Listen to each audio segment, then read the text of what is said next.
What's going on, guys? RBG here, bringing you a pretty interesting video. Apparently another Marvel game project is in the works, and it's rumored to be developed by none other than NetherRealm Studios, which completely came out of left field, and there's a multitude of reasons why this is exciting yet a little confusing, and we're going to talk about it today. Now, before we do a deep dive into this breakdown, we must first talk about today's sponsor, RedMagic. They're no stranger to this channel, and as I've said before, if human technology was reverse engineered from a Cybertronian, then a RedMagic phone would be one of their first creations. And the latest addition in the RM family is the powerful RedMagic 6. If you've ever dreamed about taking your mobile gaming experience to the next level, then this sleek device has you covered. Go ahead and play your games in the best quality on a crisp 165Hz 6.8-inch esports display that can be maxed out at an insane 500Hz touchscreen refresh rate. There's also the ICE 6.0 cooling system that features a built-in turbofan that keeps your phone from ever getting hot when you're playing the most demanding games. And it includes up to 66 watts and a 5050 mAh with an air-cooled fast charge. Something you'll appreciate, especially if you have big hands like me, is that RedMagic has included new and improved 400Hz shoulder triggers that are super responsive.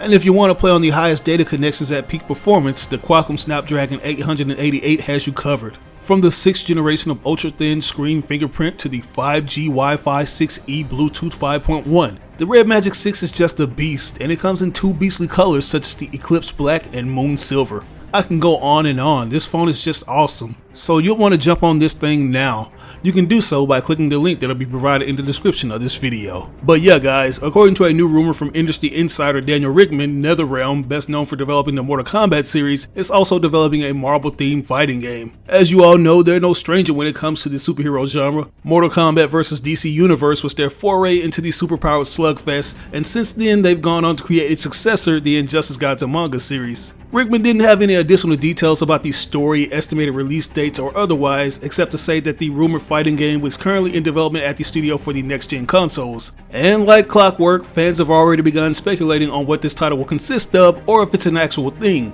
But I think we can confirm the latter, because if you remember a couple years ago, NetherRealm's creative director Ed Boon hinted that they were in fact working on a Marvel title. Have you ever had one conversation with Marvel about making a fighting game? Yes. What? When? I did, but I probably shouldn't talk about it. Are you excited about that idea? Oh God, yes. We would love to make like a Marvel fighting game or Marvel versus DC. I think would be the coolest. I feel like it's a race between you and TT Games for getting that Marvel versus DC. I'm rooting for you guys. Yeah. So as you hear, we're indeed getting a Marvel fighting game that'll likely consist of a similar formula as the Injustice and latest MK games. Ed wouldn't be reluctant as to give out any details regarding his talks with Marvel and Disney if he wasn't already working on something for them. And the timing seems to corroborate that, because it's been 2 years since MK11 dropped, so the studio might have started working on this mystery project shortly afterwards. The development window for the more recent titles have had 2-year gaps between each one of them. MKX came out in 2015, Injustice 2 came out in 2017, and MK11 was released in 2019. So there's a high probability that this latest title will be revealed soon. If you ask me, this report definitely falls in line with Marvel's newfound approach of working with prestigious developers to produce groundbreaking AAA games. If you guys recall, Activision had been responsible for Marvel-related games such as Spider-Man since the year 2000, but after that deal expired, things changed. Marvel Spider-Man was the first game in line to change up that strategy of releasing projects tied to upcoming films, which ultimately limited the developers' time to create impressive products. But now we're getting all these big Marvel-related games that do the brand and its wide array of characters more justice. And I think it was just a matter of time that Marvel and Disney will want to reach out to NetherRealm Studios to create a AAA title. Not only have they proven that they can make a solid fighting game, but they also can deliver an excellent story mode. Like, that's one of the things that separate their fighting game from others. They possess the ability to bring in hardcore players from the FGC who want a competitive fighting game,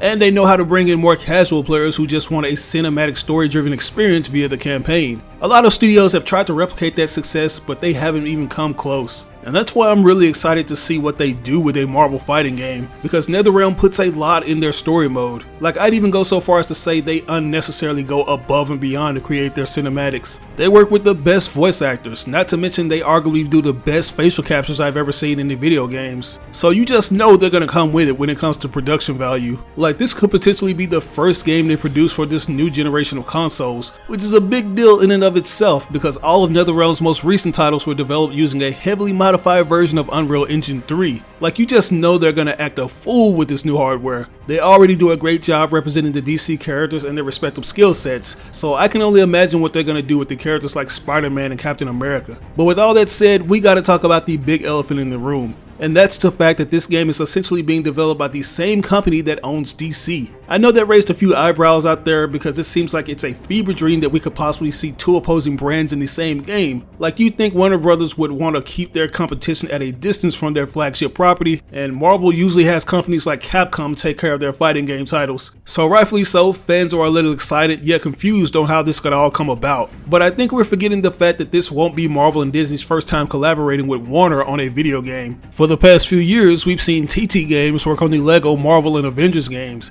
and coincidentally enough, that's a company that's owned by WB. So WB doesn't necessarily have a rule of them only working with in-house properties. They'll gladly work with other companies who they're quote-unquote competing with. That's definitely not the case when it comes to their movie division though, but Warner doesn't necessarily mind their game developers incorporating characters from other copyright holders. I mean, just look at the Injustice and MK games. There are so many guest characters that come from companies outside the WB umbrella. So I believe if there's a will, there's definitely a way that these characters could possibly cross over. I also believe that this could simply just be a standalone Marvel game that doesn't feature any guest characters outside of the universe. They already have a slew of characters to play around with, and I would think that NetherRealm would want to complete the Marvel characters first before they just go balls deep and work on heroes from both factions. But on the flip side, they could simply utilize pre-existing assets such as movesets from the Injustice games to save them time from having to make the DC heroes from the ground up. I mean, it's worked wonders for Capcom's Marvel fighting games since X-Men Children of the Atom went on to be the basis for future installments like X-Men vs. Street Fighter and the Marvel vs. Capcom series. So the sky has the limit of what NetherRealm would do with this new toy chest of characters.